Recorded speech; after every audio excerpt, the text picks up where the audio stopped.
Unapa Dr Rohmingliana hian lali su Kristan athi lai khan nasatakin na thok zo kaniti asoi thina asoi ngei longai thapot tengo Petera thon khat bung thum chang som pariat pathian ne namin roi theinan Krista chuan kan sual te wangin voi khata atuar boxia mi fel chuan mi fel lo ai na tuara ti sa a chuan ti thin a oma thara wa ero chuan ti nunin a om ta a ati sa taksa crossa ken bethanan da lai khan a thara vin nat na na satakin a thok zo ka ati sa taksa khan na sataka a tho na tur adal zok hialani lekhatiang kha asoi dan chu ni kan theu mai tro mo lali su Krista kha khen benia athia phuma om khan atharawin nana satakina thoka atia mundanga asoina chuan mithi khuwa azukala mithi khuwa chanchin tha azuril tina soyene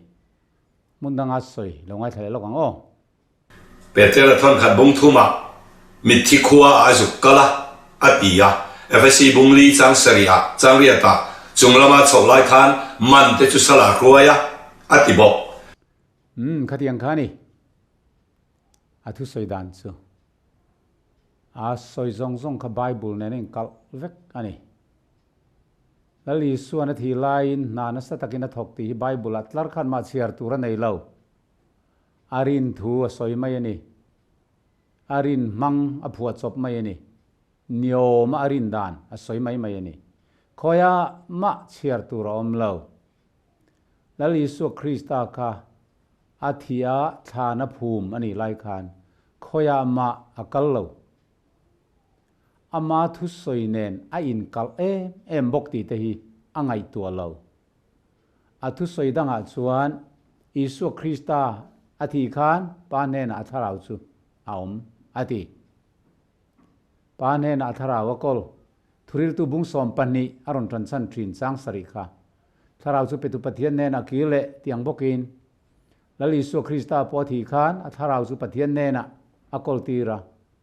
panena kal ati reng lain mithi khuwa zu chuka mithi tharau te ne na mithi khuwa tharau om te ne na chanchin thar hil niang hian mundanga zirti le tlat amma le amma hi ain kal thin pa ne na atharau a om dai ati lain mithi khuwa kalti le bok siani chu hetiang ang zirti na hi bible om lo ania suang tuana chevel nio mangai ani a bible dik tak kan chiarange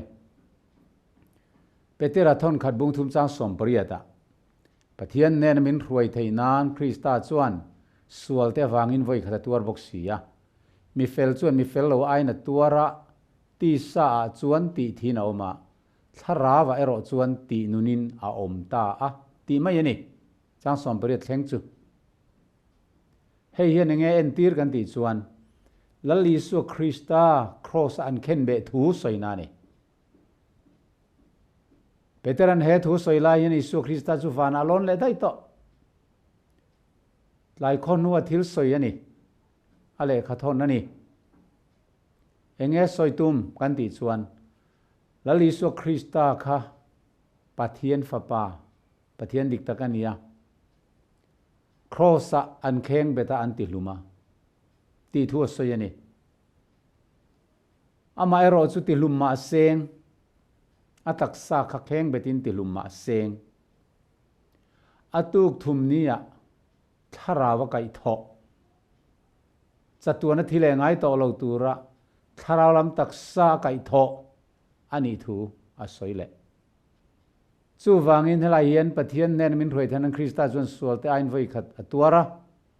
sualte wangin voi khat atuar boxia ti sa a chuan ti thin om tharawa ro chuan ti nun om ta ti hi zia zom ani wang hian tun le tuna choble chila thil theng hal kha ani lo a thì atanga atho le kha atuk thum na dai ani van tir ko chuan than lung chu aron lum sona aron nam kianga chu ta Isu Krista Pathian Fapa chu alo tho le ta kha kha tharawati nun nin a om na chu ni ta ni a thi ni tharawati nun ani lo thi na khamitin atem sak ve tak tak ani chu wangin ani thupuan bung khat chang som pasari som paria ta soeng khan lau suang che minung chukani kalo thia nima selakum khwa atan ka nung le ta ati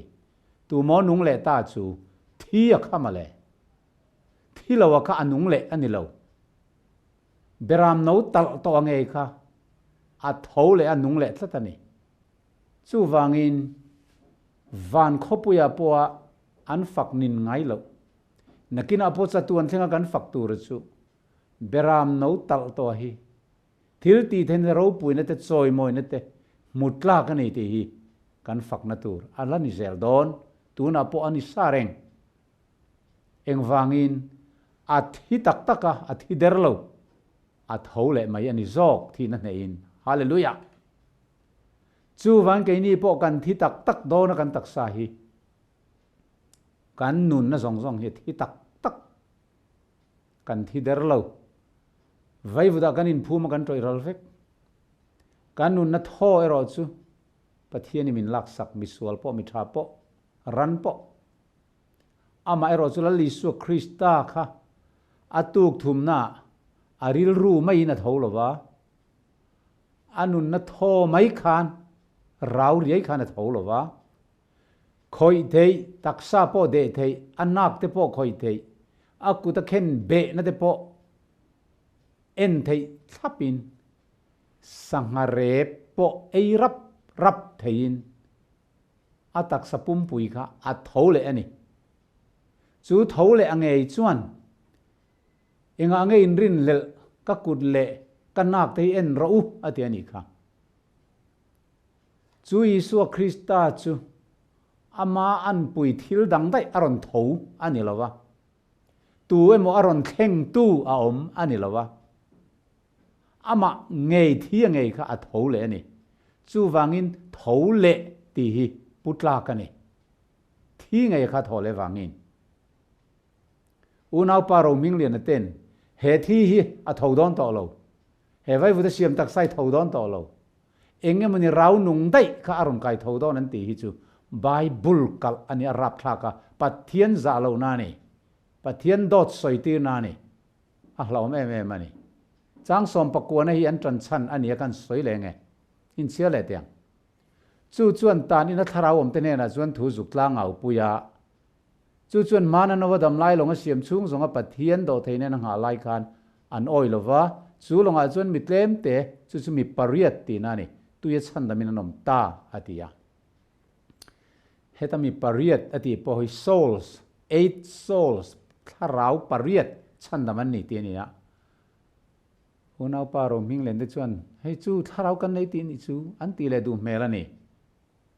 ma selangin mi ti na ni heta hian mi pariat chan da man ni helai hian chu chuan tan in om te ne na thu zuk tlang au pui ti tak mai lai hi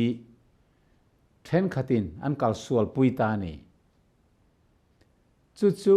Peter le khathon pakhan na bungli chang khatanga chang ruk thleng hian an do zom ta a hemi wang hian ani mi thi te ne na po chan chin thar hilani ni ti sa om mi ring te ngai to na noma tharawe ro pathian anga an nun thei nan ti hi an va soi zom ta Isu Krista kha thi lai khan mi thi khuwa azuk kala chuta chuan mi thi tharawn lom huai chung ne na chuan chan na ma thu zu khril non le ni angin an ngai ani hetiang zirti na hi ram huai zirti na tanga lo lut ania Babylon Medo Persia Greek Rome mi te kha hetiang ring mi vek anni chu zirti na diklo ania the Douai Catechism an abridgment of the Christian doctrine ti bua chuan Henry Tuberville a hian tiang hian alo zia ka ni krem muna Isu akala ni thum ni a thole ni a om zia chu a thi vele limbo muna om Holy Father ho te kha a chua zalena chumi chua zalen turin krem muna zukala ni ti Roman Catholic ko khana hian kal sualna lo lu tani kan te ni kha chu Martin Lutheran a protesta khania chu tuna zonga za kan soi man don lo chu kal sualna rap thak tak zinga chuan mithi tharau thi theilo zirtirna helo lu tani chu Rome mi te pagan Rome Christian ni lo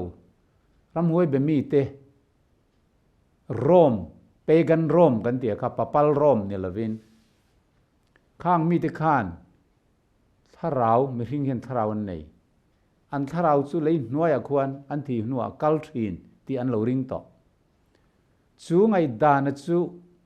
papal Rome khan lo lu ta Christianity a khan pop mangin Christian a ron lak lu ania kumzabi pangana bor vela ziak di apocryphal Gospel of Nicodemus antia khan Isu cross athi nu khan thuthung luyun lai mi thiang lim te ba ka Adama Davida Habakuka le Isaiah te chan chuak turin rem huna akal tinalo in zia kan chu pseudepigrapha kan tiang chi tho khan hele ka bui Joseph Pole point Roman Catholic thir dan ngai dan zul zui hian Krista kha mei dil Hades rem huna mi thiang lim te omna kalin an omna huna tang chuan van lama a hruai chuak ta ni tinalo zia kani rap thak kho ma hetiang le khabu te unau paro million te nan lo chiar ve ni garinga apoi le ni Bible zirtina kal ani Isu Krista ka remmun mei di la akang ozong lawa remmuna po akal hek lo tan inom te ne na thu atla ngau pui ti mai hi azuk tla ngau pui ti ni wangkan chu ngai zon na ngai ro na bel sain Roman Catholic zirtina diklo tenen la kopin mithi khuwa a azuk kala tin lo soizom tamai thina Bible ayen mithi khuwa azuk kala ti ziak in mu chuan miron ko mu ve teu ka mu ve cha khop mai mi te siar zat Bible ka siar ve lo kai chu lema zong ka siar chuak ve zau ma se Bible ka mu ve ngai lo mithi khuwa azukala chanchin tha ril ti hi a om lawani theologian ro pui tak lar tak mai New Testament tele Bible commentary New Testament hilfiana siam tu po ani boka William Barclay theologian zong chona ming an khrevekin karing Ale Khabu, the letters of James and Peter, second edition, Edinburgh, St. Andrews Press, ina achut, pek, zani somko pangati hian, alo soya. Mithito ten anthi nuwa chanchin tha, don thei na hun thadang, second chance, nei angarin hi, rindan diklo hul hualaniti. Asoy thakha, may hayan patian tu tak asoy. Thì to nuwa chanchin tharil le theina tur chans lau manga zirti nahi asetan lua a soi chong tu ni poi ka zak ke chu thuril tu der tam tak an lo suak ang ti ava thleng dik em tun lai khowela hian a der chu kan khiat chian le don ta ni hi asap tonga khan for Christ also had once suffered for sins, the just for the unjust, that he might bring us to God, being put to death in the flesh, but quickened by the Spirit, tiania. Isu Krista ka athi niya kai tho ngal thu asoi lava. Misual titan crossa athia khen be ani thu atar langa mi fellow titan. Amai ro chu tharau lama kai tho ani le thu a soi zom le maya a soi zom awanga thengrual soina ni lo a in kara khan nithum atla ti kan re tiam tur ani chu tiang chu bible a hian atam mai adaman anupuya pola kaina ringa han tiang chi te in polai ring ngal ani lo anupuya pol le bela ringa beram veng tu omati te hi zia zom vek ma sela pian zan zan beram veng kanom ngai lo heng pathian thu te kan riat thiam wa thaem Isu Krista thi na le thole na thu peteran a soi hian a thi ni thole nga langin a soi ngai reng lo ti sa ataksa ti thi khenbe ania ma se atuk thumna tharawin kai tho ani tharau lam taksain ti a soi na lam khani jok ti kan khethiam non nia tin tan ina om te ne na thu a zuk tlang au pui ti mi zo tong lo le lin hi zuk han ti hian chuk tha lam pangkha kok riawa sap tong a emo greek tong a mo chuan kha kha om velo hemi ngai tuana thisena than nan tu te le lin ani ve mai thei he thil hi by which also he went and preached unto the spirits in prison ti mai ani tan ina tharau om te ne na thu hilin akalta ti na ni he went ti chu tan ina om te hi tu te nge tan ina om te ne na kalin thu apuang ta ti na chawani he went and proclaimed emo preach han ti te NIV unaupa Dr Rohmingliana na ngai na te Bible a hian after being made alive, he went and made proclamation to the imprisoned spirit. Atia. Hele lina pei chuan at hole nuin ta ni na tharau om te ne na thu hilina kal ati. Lali so Krista kani somli le zan somli at hole nuin alavak vel. Azirtir te ne na ala khosa ti gan mu ni somli le zan somli chung zet anun le nuin tharau saltang te ne na kalin thu apuang tinani chu asap tong a chuan tani na om te hi tu te nge in en tengo isai bung somru pakhat chang khata tang sang ni ilo chiarang le tunoi rol te ne na chanchin tharhil tural pan riak mi thia wangin lalpa tharau chu ka chunga om ani chuan thin lunglung chia te tuam tur te sal te ne na chuan na thu le mitang te ne na tan in hon na thu sei tur te lalpa lungoi kum thu le kan pathian phu balak ni thu sei tur te lungai zong zong thamuan tur te in mitirani ti thu aron soi ni asap tonga the Spirit of the Lord God is upon me, because the Lord had anointed me to preach good tidings unto the meek. He had sent me to bind up the brokenhearted, to proclaim liberty to the captives, and the opening of the prison to them that are bound. Tiani. Tan ina tharau omte chan chuak tur saltang te chan chuak tur tan in hon sak turin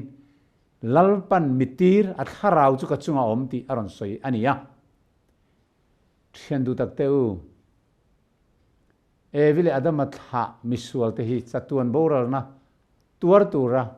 kal nan kan ni to he khovel zel zawa hian he khovel hi tan in anga te khinin chumia chunga tang tu nang le kei min te khina chu sual boy riang vai sal tang te le thi na lima thu te tan chuan pial ra ni eng moi lo chuak pial lei thimaron chun eng alo ti ta thlapua tu kan a moi le mai nang le kei sal tang setana boy tang ngetlat tan ina kal nan te ang maya te khin to ate hi mani fel neng kan chandam thei to lova mani thil ti than mangin kan chandam thei to lova chung tan in chu miron hon sak tur le chua na thu sai turin lal palungoi kum thu sai turin lali su Krista chu tan ina te min san chuak turin alo kalani amen hallelujah chu miron chua tir na chu nula thiang lim mari chul ho in mi hing alo piang vea kum som thum chuang zet hring nun aron chana thlematin reng min tor sak nu in kan tor ai Calvary cross a min tor saka ama nun na nge chu hlani na thita taksa nge in kan suala phurta avuak na vuala ti dam kan ne ti chuan thana an phum vea ma se imi thiang lim chu troi na mui phallo atiang khan Isu Krista taksa chu troi man velovin atuk thum nia tharawati nun anile ta hallelujah chu sok chu ni peterana soi hi thi ni la la tho le na soi na ni lo chu wangin Isu Krista kha athi lai khan khoyama akal lawa amai ro chu athi na khan misual te min tlan thunga setana thunei na a chu chata chu wang chuan thi na thim nuai thu tan en na min pe ni atuk thum nia thi na nei na thole ta van tir ko alo chuka than lungaron lum sona Isu Krista chu thi na nen lo thole ta hei hiani peterana soi jok chu lei nuai akon mi thi khuwa oma chuta chuan tharau tam tak an lo la nung supa chung mi thi khuwa tharau om in le lo nei te chu chan da man ni le theinan chanchin tha athi lai khan atharawin azuril ti hi rin thil thu phua chop zel din thu bol ani e bible atlar khat ma om lo a om nge ni ti min mu tir thei mi pakhat tal inom chuan khongai takin lali su mingin chulai in ziak na chu meron thriat ti ro khai peter le khathon na soi zo ka hi chu mana no dam laya mi te chanchin tha no wakal tlanga thriat ti ni to thita te kha tuna petera zia lai hian thito an lo nia kha andam lai chanchin ril an ni thu soina lam ani zok ani ti kan thriat tha chu wangin tan ina om te ne na thu soi chan chuana thuron soi kha lali su kha ania chu adam lain apuang boka thina ne thole nuin apuang bok azirti te ne na ni somni le jan somli atina ni ngalatia bungthum chang som pathuma Krista chu kan aya an sedong lo ni in dan an selaka ta min tlan chuak ta ati lalpa fakinom rosse ngalatia bunga chang khata boy ni lo turing Krista chuan min chua tir to kha chuti chuan ding hatula boy ngong ko la tang le to su hallelujah lali suan min chua zalen to arhan patan ina om tia kha khu ta lei nuai mi thi tharau chanchin soina ne lo ve tharau thiang ni ma piang thar ik to tan chuan le khathiam mangai lo heng hi riat thiam lo tur om lo sap tong koi khat po riat ta tul lo Greek tong koi khat po thiam mangai lo pathian tharau thiang lim pian thana dong tu te tan hei hewa chiang em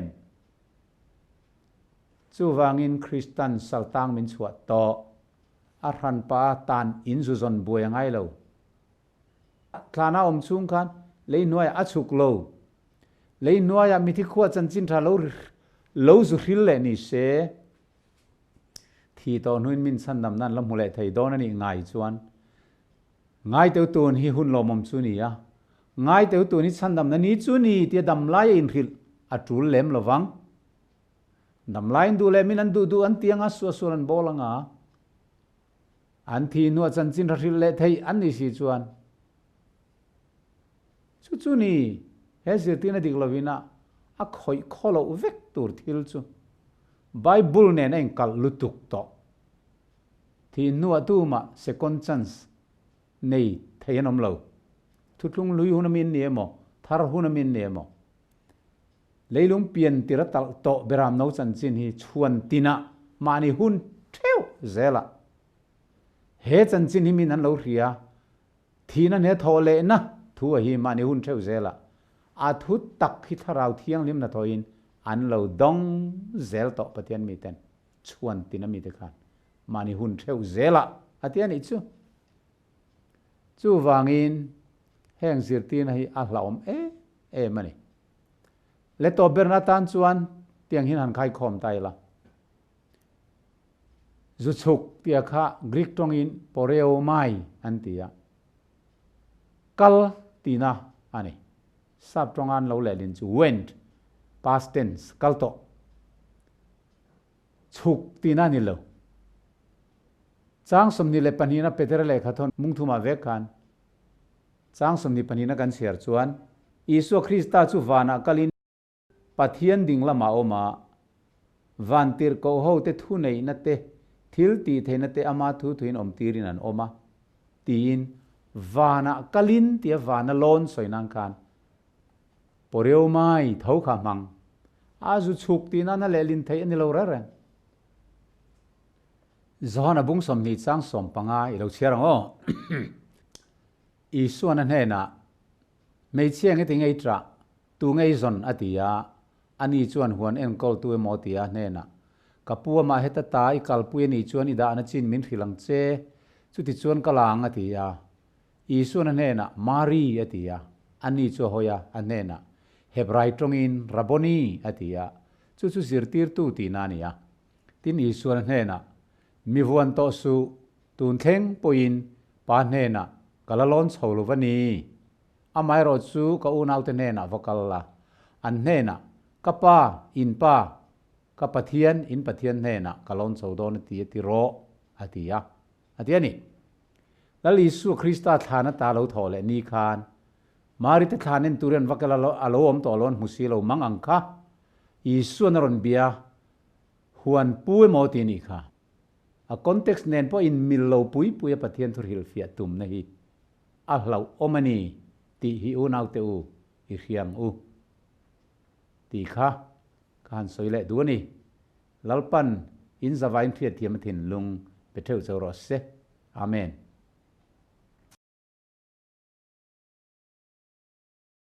le tu na hian an tan fung pakhat an talbel hluau na miring in tharau kan nei nge yalom tharau thi theilo tia an lo tran san pakhat han soile zokla toy te in kan top na tan ni sala Korin thon khanabung som pali thuai hian chang som palia tong khriala ka tong trai chuan ka tharau zongin tong trai nge ya ka hian na ro chu hlok chuang lo ti hi hey pola poin ka tharau zongin ka tong trai nge ya ti lo tharau in tong trai thei ni chu tharau nei ni chu ti tran funga ta nan mang thri na ni heng te hi an khethiam lo tlata chan chu bila tho to lo kan ti kha atir tang phatin an thin lunga nger sa an neya mi hring hian chatuana ta mi hring siam kan ni main tharau nong ti thei lo kan nei ni ti an rin na khan vuan ngetla to khamya wang khan THL tha arau rau ti spelling reng horop reng alo omin an ril rumit tha khan ruang am nei taksan nei mi le bengku le ke nei vek til khe thei thi thei lo kha an ril ruwa an vatin zon thrin ani polan he thu soi hian mi hring in tharau kan neya chu ka tharau mang chuan ka tong trai ati na ani reng lova tharau thi thei lo kan nei ti soi fian ata na soi tum po ni lova Korin khuwa khan harna suak athenga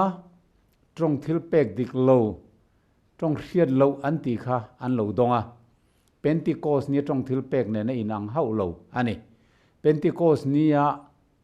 tharau thiang li malo thena trong thil pek an don kha chu tharawin a trong tirang zelin trong dangin an trong ti soina ni ya kha hriat thei ania om zenei ani tuna Korin khuwa trong hriat lo an ti mai hi chu Pentecost ni miang khan ni lawa asoi tu pon om zia khelawa angai thatu te pon om zian khelawa ni khatiang ang kha ko ranan lo mang kha pol a hian alo hriatin angai thei talawa chu wangin korin bung som pali pum pui mai a hian kha korin khuwa tong thil pek dik lo an lo man zil haw na le fuina thu asoyani pol a hi philosopher ro pui tak ania ami te ti beidon adu haulova vati nat thut po adu lem lova ama ero chu tu na tong hriat lo tian soi mai an tong thil pek man khai ro chu adu lo le ani ti kan mu thei ani tin hantilok ila he korin bung som palia tong hriat lo tian ron da hi unknown ti hi Greek tonga aum lowa sab tonga unknown hriat lo anon ti hi mizo tonga po tong hriat lo anon tis Greek tonga ro chuan glossa ti mai ania glossa om je chu tong ti na mai ani chu wang chuan korin bung som palia hian om zenei lo tun laia tu te nemo an tong hriat lo man asar bebet istraka de an tiang mai mai hi an lo mang ve thi na ni om zia nei lo asoi tu pon ar helo asar bebet ti ringot mai khan eng ma om zia nei lo kha ko ranin khom na khan polan man aphal lawa a hil fia tuan om lo ani phei chuan ngoi chip cham tur khana du ani pathian ne na tong thil pek dong ani tak tak chuan om zene yani ngei tur ania a chang tui na hil fia thiam lo ani poin tu te motal tharau thil pek dong ve thau khan a hil fia thiam nan nei ngei tur ani ti kha avasoi ani chu tiang a hil fia tun molo phei chuan ko ranin khom na khan ngoi reng om turin kha tiang hang kan pathian ni buai na pathian ni lo khatiang mai khamang su te ani chu fia zoking kan soi zau zelanga asap trong I hianin for if I pray in a tongue my spirit prays but my mind is unfruitful atia NIV translation akhan a om zia chu ka leya ka trong trai hian ka lei mang ka trong trai hian emo a tong hriat lo ka tong trai chuan ti nan po lo man sak tai la ta hen hriat lo ti om reng lawa my spirit prays but my mind is unfruitful ka tharau chuan a tong trai ngei takna a ka thin lung chuan eng ma ra tha a chua lo atiani tin NLT I hian for if I pray in tongues my spirit is praying but I don't understand what I'm saying alo ti vea ka tong trai nge ya tharau chuan te po zuti saktai la ka tharau chu tong trai nge ya ma se enge ka soi ka reng lo an tian ni chu tin New Revised Standard Version akhan for if I pray in a tongue my spirit prays but my mind is unproductive antileta ka lei chuan ka tong trai nge ya kan tong trai chuan ka tharau chuan a tong trai ya ma se ka ngai tu na khan eng ma ra a chua lo ka thin lunga khan eng ma ra tha a om lo ra tha chua lo ati na ni New King James Version I hian if I pray in a tongue my spirit prays but my understanding is unfruitful ka leya ka han tong trai ya tharawa ka han tong trai chuan emo tong hriat lo ka han tong trai chuan ka tharau chu tong trai po ani theya ma sela ka hriat thiam na hi eng ma om ziom lo ani ti ra chua tur pakhat ma nei lo ati na ni chu wangin polan he thu asoi hi mi hingin tharau kan nei ya mệt meng về kir ker thầy thil thế thầy ngày tua nát po này thầy mel thật ta cần su ngà om chu lâu trong khiết lâu dậy thì nó làm cọc lâu trong ở đây khăm hình lấy thấu khá này thì sẽ lấy thấu khá này trong giọt số này anh su ngà thảo nung lâu meng về kir ker cụt kề lâu này về mid lệ beng lâu này về khi khe hậu cả trong thì chuang ra ràng lâu hết tại hiện chú vangin spirit thì hít hin lung thì nate ngày tua na thì nate ani helai a hian mizo study bible a hianin trong khia la ka trong trai chuan ka tharau chu trong trai ngei na a ka ngai tua na ro chu ka mang lo eng tin nge niang le tharawin ka trong trai nga ngai tua na mangin ka trong trai bokang fakna la po tharam ka sa ngai tua na mangin ka sa bokang ti tein alo let ling ve ya kan bible le lin ma sa khan tiang hian aron soi thunga trong khiat lova ka trong trai chon ka tharau zong in trong trai nge ya ka khiat na ro chu a hlok chuang lo atia polan ka tharau zong in a trong trai nge ya ka khiat na ro chu a hlok chuang lo ati kha tharawin ka trong trai ti om je hi yan chui ho teng le piang thar ve to pathian tharau thialim pol na dong to tan chuan tharawin ka trong trai ni ti hi hriat thiam lo tu ro mem mi o kan ko chunga tharau nung alo bet ve tring trenga mu thei si lovin ku le ke lo nei ve a mil le beng te nei ve a mui te ka te nei ve a chu mi kan ko chung tharau nung thi thei lo chu alo trong trai ti na mo niang tharau trong trai ti hian a ha thak lut tuk a za po he za thak de ro ka ti he tiang soi hi a soi tu ni po hi ke ka zak ka nei tharawin ka trong trai chu tharau kan nei lom han ti te chu a tharau mit men lo thak zok ka tian mani trong han mang ve tai la tharau lam thil an re thiam lo ti na nei pathian mi kan lo ni tharau thiang lim chen chil kan lo ni hian thin lung chung ril takatanga pathian tharau pol na kan lo do na chu ta tanga kan han trong trai ya kha tharau trong trai ani ti na ni thin lung chung ril tak tharau pol na chu mi kan soi chu mi hing tharau nung thi thei lo kan soi na ni lo tharau pol na kan ti hian pathian tharau thiang lim pol na kan ti na ni ti kha kan phriat thiam a tha engting nge ni tang le tharawin ka trong trai anga khiat thei na poin ka trong trai bokang han ti hi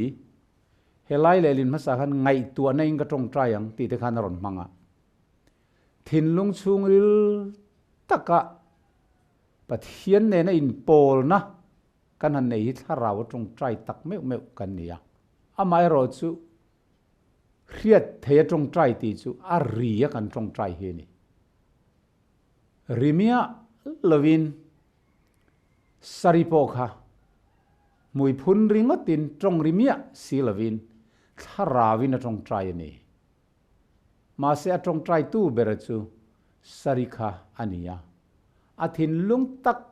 setina tharawin pathian a pol kan ti chu chumiam je chu ne ama ko chunga sari thin lung chunga ema ko chunga mo khan minung khan meng ve ker kor ku le ke nei min le beng nei chu ama chu alo trong trai ani re reng lo ama sari ngei kha trong trai ya ama mui ngei kha puna ama thin lung ngei kha cham chua ka nei ti tak setina trong trai chu tharaw trong trai chu nei tin tharaw takin a ri in kan trong trai thei bok tharaw takin thin lung zong zong in mui phun ringa tin rimia lovin thiat thei lovin kan trong trai thei bok tharaw takin pathian tharaw ne na in po tak mai in ring tak mai hen orol suin a trong trai thei bok chu ni tharawin ka trong trai nga khiat thein ka trong trai bokam om zia chu kan ko sunga tharau dang lo nung ve kir kha alo trong trai ve a ke ni kan lo trong trai ve boka kan trong trai rual ti na ni lo a thak lut tu khai hi chu in ngai to fingang u khai ka tharau ina zom ta Krista grab nung chu iti hian tuin nge zom I ko chunga nang ma rau chuan mo zoma nang man zom lovin amang an thak lut tu ka ni a ha thak lut tu tharau thiang lima hian kan mit alameng lo ani mo chu wangin tharawin hla ka sanga riat thein ka sabokang anti I tharawin hlan satele nang ma ni lo I tharau chu hlan saktir te I ko chunga rau nung kur ke nei mit le beng nei lo hoi ve kir ker thei thi thei lo chu chuan mo hla lo sa thi nang engkin nge sak khamina sak lai kan di kia sak lai nangin ekin moi lo sakanga in sadun thin ti namiang amangan thak lutuk heng te hi thara wa tong trai ti om zia po kan lar khelawa tharau nung thran pa thi thei lawa om nge rin na han khal lu le ri ngot zel mai chu piang thar to tan chun heng thei thilar ni lo mi mol ber ke ni pon kan thre thiam ani hi I tharau khan la han sala a hriat thein han sabok te le I tharau chon eng hlang e lo sak ve I hre theyem nang mani thin lung chung takaril ruwa pathian pol na ne na la isa kha ani mai lovem ni ke po karil ru tharau hian kalpa te hian ka zai ani motor ka khal chung te po hian tharau thiang lim pol na nen ka thian te ka bul om reng chung si hian hla hi ka lo sa veng thin Maryland atanga Indiana rongbol tura thlo theina ka thok phei te po kha kan pathian in min ruai zel thin ti hi tharawin ka sa ka bulami ten engma ka ori an khelo ma se ka benga hian van tir ko ten min zai pui ve mati mai tur kho bian music ri moi ang tak mai te hi ka han ria a kong tluanin ama kutin min ruai zel thin ka thi donin ka lau lovang ama kutin min ruai zel thin ti te hi thin lung tharawin ka sa a leng pui le Calcutta in kar tho theina kan chuan rumin kingfisher khuwa chhelu tu ka ru asur na sal tu ka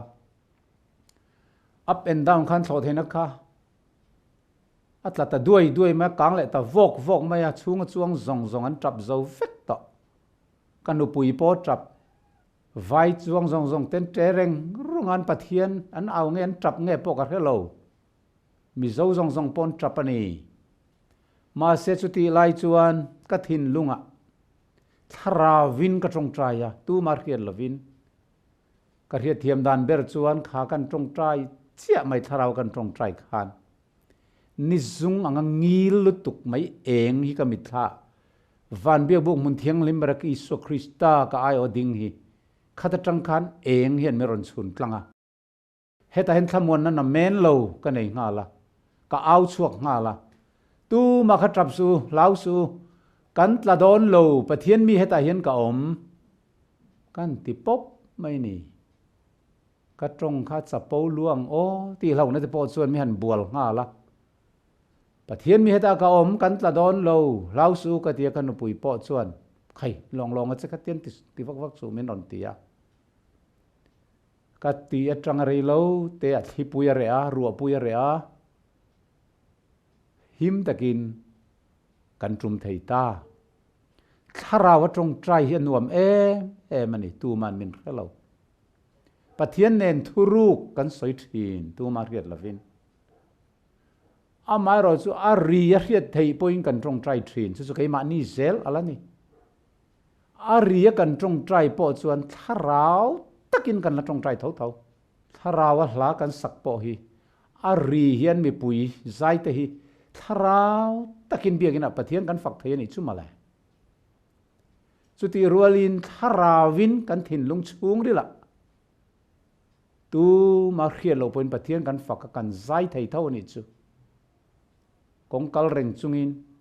motor khal reng chungin tho theina chuang reng chungin tharawin ka tong trai thin hei ka dan de ani to ka chin than ani to ka sim thei to lo chu wang chuan heng tharau trong khi là cái trong trai giống cái thà rau trong trai ngay cái hiện này rồi chuyện mà lọc xuống lâu bố lần ati tùm nó so cái hít chú hè lai mi te hiền ăn lâu tìa chú thà rau trong trai yang anh ngay nè thiên này nó thu rục xuôi ngay ngay nè mà sẽ bố là hiền khó về lại hiền trong sự khăng tâm tất cả mũ mal này lâu bạc hạt mà lâu chính trong cái bộ mũ mal này lâu per cho nên langen sắc tổ tổ bộ mũ mal này lâu ham chuan ral kap turin tu nghe in ral ring thayang chu wangin kan lei hian trong riat thaya thu kan soi lo chuan tuin nghe kan thu soya amen lo pe thayang atiani chu wang chuan sang som pakwa na hian câu han ho in khom na chuan trong khria lo thu sing khat soi a in midang te ka zirtir thei nan ka riat thei na in thu panga chau soi ka du zo ka ni atiani helai korin khuwa asar be adar ba lo ti mai ai khan khatiang anga thu sing khat soya tharawa tronga in ngai ai khan a riat thei nge ya panga lalpa chu a ro puyani hanti ringot po kha ka du zok dai ati khatiang riat lo thu sing kha soya kan chu milam soina chu ni tharau thi thei lo kan nei ti soina lam ani reng lo ti ha kan riat ka duwa tin korin thon khat bung ni chang som pania mi te hi an han chiara tharau thi thei lo kan nei ni nge ya fin fiana zungai zela male in en tengo chuti chuan a thona pathian in thilmin pek te chu kan riat theina turin keini zongin khovel tharau ni lovin tharau pathian hen mi chu kan muzo kani ti hin han chiara chu tharau thi thei lo tharau nung chu kan nei nge yelo an ti dai hei mi hing tharau nun na tho tharau thi thei lo mi hing a thok lu soina ka ani reng lo unau te u pathian tharau thiang lim soina ni hei hi chu tuna kan nun na thoin min lu reng lai ruak in min lu reng lai pathian in vai vut a thok lu nun na tho tharau ina min lu reng lai kan nun reng lai hian khovel mi piang thar lo te na an don ve thei lo pathian tharau thiang lim kan dong zo ka ni ati na ni heng te nga tinge nun na tho tharau thi thei lo mo kha in ti tlan mai zel o awahan ha thak tak em tharau mit keu lo te tan chuan pathian thu riat thiam ya har reng ani chu wang chuan pol hian pathian thu hi tharau atang chau lo chuan tu man re thei lo ati hi mi hinga nun na tho a thok lu soina hi ne lawa pathian tharau thiang lim pol na tang chau lo chuan tu man an re thei lo ati na ne tu na mi hing tharau thi thei lo hi lo bel don tai la hindu te pon thorenga lom hei buddhist te pon thorenga mi hing tharau thi thei lo in ti chu an kol furalom mi zong song nan kolalom mi hing to phot chuan minung to phot chuan nara nu na tharau tho thalu te ti kha kan nu na tho tharau in thi thei lo in ti chu mi zong nan kolalom mà sẽ mi zong in pathian thun riat thiam chuan lo hi tharau chun nei vek si lom in soyang chuan tharau nung in soyang chuan kol vek a sin mà sẽ piang thar lo te hian chu tharau nung chu kol vek ma se pathian tharau atang lo chuan pathian thu an re thiam thei lo ati zo ka nei amen ava fia em pathian mi te tan hian chu wangin khovel tharau ni lovin mi hing tharau ni lovin tharau pathian ne na mi chu kan mu zo kan yati hi Holy Spirit pathian tharau thelim Pentecost ni lo theng mi hing te pol tu soina dai khani zok ti hi unau te u kan riat thiam awa thaem chu wangin hetiang thil te thamte te a po tharau ti alo rik pianga kudle ke nei mi le nar beng nei mi hing chunga om thi ve thei lo chan chin soina mo han ti ngot mai zel hi thuril tu tan chuanin a za tha ka ni ti tong kam kan mang tiang min lo re thiam teu karil ruwa khoi lutuk kalai na vetlat pathian rong bol tu in ti speaker in chalar tak tak ten hetiang tong kam kanan mang thei hi hetiang anga thu kanan ril fiangam hi apoi lutuk kan ruai tur min zui tu kan nung zui tu te din mun angai tuam don lutuk khatiang mai kan ni chuan chu wangin he khovel tharau ni lo tharau pathian ne na mi kan hu zo ka hi chu mi hinga nun na tharau thi thei lo thi vela rem huna mo van ra mo kal thei in soyang hi ni lo ve pathian tharau thiang limani kan don zok ni ati na ni pol hian chuan unau du tak teu pathian tharau thiang lim pol na i dongang u pathian tharau thiang lim atang chau lo chon pathian thom zia hi a ria thiam thei lo wani ti hi kan soi le lok du ni e lalpan kan thu soi te in zawain ria thiam athin lung thar pemol chawro se amen